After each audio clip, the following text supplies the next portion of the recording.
為慶祝香港回歸祖國29週年，新社聯社會服務基金早前喺恒普新苑過渡性房屋舉辦恒普慶回歸29週年嘉年華晚會，與民同樂。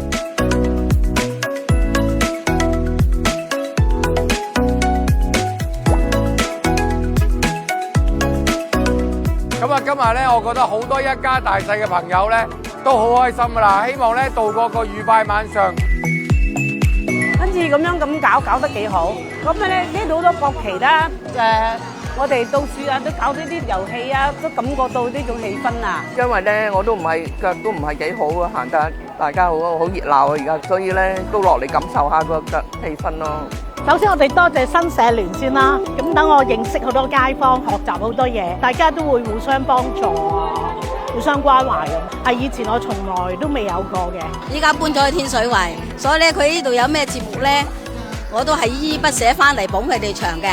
因為我是一個義工來的，因為看到周圍的一些鄰居啦、朋友啊，這些都過來玩遊戲啊，就覺得很有氣氛嘛。我覺得啲街坊好熱情，我真係喺上面唱歌啊，佢哋都俾好多回應我，覺得呢度好溫馨。大家係認真係睇我哋表演咯，係我哋覺得好開心咯，好熱血啊！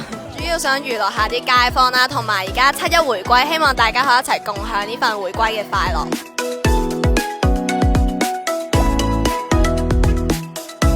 香港回歸祖國29週年，我希望我哋嘅社區規劃得越嚟越好。我希望咧，我哋元朗呢個社區咧，越嚟越生活得開心，同埋咧搬入嚟住嘅所有街坊咧，都得到大家互相照顧。我祝大家家和萬事興。我哋希望我哋唱歌可以越嚟越好。